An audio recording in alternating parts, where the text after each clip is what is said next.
Digital नोमाद visa generally पूरी दुनिया के मैं आपको बता रहा हूँ 44 मुल्क ऑफ़र कर रहे हैं। हम उसके ऊपर बात भी करेंगे।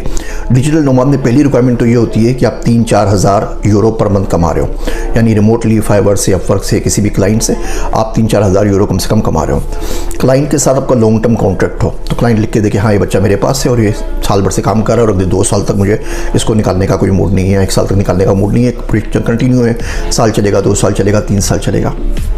ये तो पहली रिक्वायरमेंट है। दूसरी रिक्वायरमेंट ये है कि वो क्लाइंट जिस मुल्क में आप रह रहे हैं उस मुल्क में ना हो।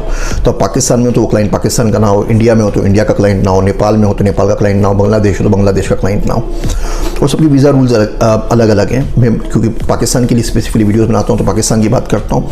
इंडिया के रूल्स थोड़े डिफरेंट होते हैं, आप चेक कर लिया करें। मिसाल के तौर पर पुर्तगाल के लिए इंडियंस को वीज़ा नहीं चाहिए, उनको ई वीज़ा मिलता है 60 डेज़ का, वो सीधे जा सकते हैं। पाकिस्तानियों के लिए लंबा प्रोसेस है। तो पहली रिक्वायरमेंट आपके पास फुल टाइम जॉब हो, रिमोटली जो करते हो।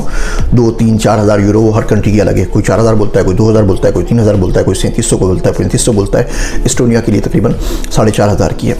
दूसरी रिक्वायरमेंट है आपके लिए कि वो क्लाइंट जो है आपका वो उस मुल्क में ना हो जिस मुल्क में आप रहते हो। और तीसरी बात ये कि आप जिस जगह जा रहे हैं तो आप वहाँ पे जाके कोई काम नहीं करेंगे। तो अगर आप एस्टोनिया जाएंगे तो एस्टोनिया में आप कोई काम नहीं करेंगे। वो क्लाइंट एस्टोनिया का भी नहीं होना चाहिए, ठीक है। क्लाइंट पाकिस्तान का नहीं, एस्टोनिया का, तो एस्टोनिया की डिटेल में आपको रेजिडेंसी नहीं मिलेगी। आप पाकिस्तान में क्लाइंट बहामास का है तो बहामास की आपको नहीं मिलेगी। क्लाइंट स्पेन का है तो आपको स्पेन की नहीं मिलेगी, किसी और मुल्क में मिल जाएगी। तो जिस मुल्क में आप जा रहे हो वो क्लाइंट उस मुल्क का भी ना हो, जिस मुल्क में आप रह रहे हैं उस मुल्क का भी क्लाइंट ना हो, फिर आपको डिजिटल रेजिडेंसी मिल जाती है। उसका मतलब ये होता है कि आप वहाँ पे जाके डिजिटल नोमाद तौर पे रह सकते हैं।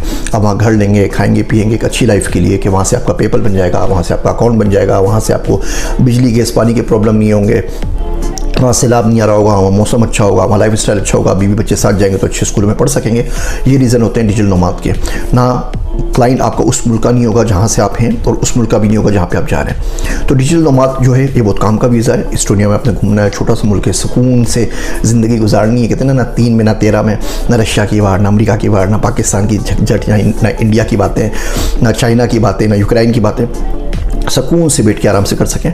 और ये जो मुल्क है एस्टोनिया, सिंगापुर, एस्टोनिया, नॉर्वे, ये एडवांस तरीन मुल्क हैं दुनिया के। सारे काम यहाँ पे क्लिक के ऊपर ना सेकंडों में होते हैं। जो काम पाकिस्तान में फाइलें आपकी 6-6, 10-10 महीनों में मूव नहीं होती, यहाँ पे वो काम आपके सेकंडों में हो जाएंगे। आप जाके एक दफ़े इनको एक्सप्लोर कर लें तो आप इस काबिल ही नहीं बचेंगे आप पाकिस्तान में आके रह सकें। मैं उमूमन बोलता हूँ, और मेरा दोस्त है ना अब्दुल्ला, वो कहता है कि 3 साल मुल्क से बाहर कोई रह लेना, पाकिस्तान से बाहर, तो इस काबिल नहीं बचता कि पाकिस्तान जाके ज़िंदगी भर कभी रह सके। क्योंकि बाहर जो उसको इज़्ज़त मिलती है उसकी आदत हो जाती है, बाहर जो उसको नज़्म व ज़ब्त मिलता है उसकी आदत हो जाती है, बाहर जो उसको ऑप्टिमाइजेशन मिलती है, टाइम की बचत मिलती है, उसकी आदत हो जाती है। फिर बंदा ज़िंदगी में अगर खुदा ना खास्ता पाकिस्तान अपने मुल्क वापस आ भी जाए तो बेचारा कुड़ कुड़ के मर जाता है।